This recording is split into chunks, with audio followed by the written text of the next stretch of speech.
Introducing Craft-A-Flower Coreopsis Layering Die Set. On the back is the layering guide showing you how to layer together the two Coreopsis flowers and the bud. You'll see the inks used to create the images shown here.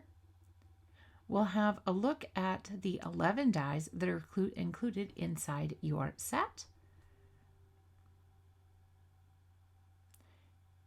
On the front of the packaging, you can see an image of what you could create. And here you will see the pieces laid out in the order they will be used.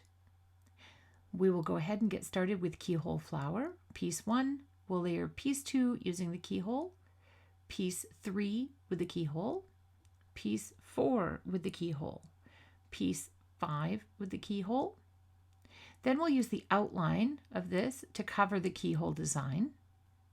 Next, we'll use that outline again to add some detail.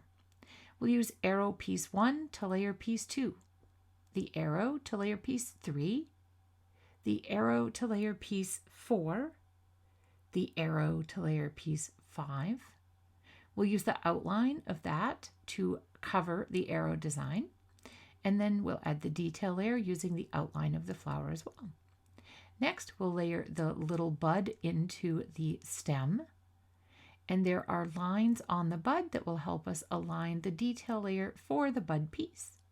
I hope this video was helpful in layering together your Craft-A-Flower Coreopsis.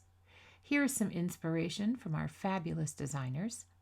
To find out more about Craft-A-Flower Coreopsis Layering Die Set and other available products, please visit us at altenew.com. Hello crafters, Jen here. For more tips, techniques, tutorials, and to discover which paper crafting products are right for you, subscribe to Altenew's YouTube channel. Make sure to hit the notification bell so you don't miss any videos. Thanks for watching.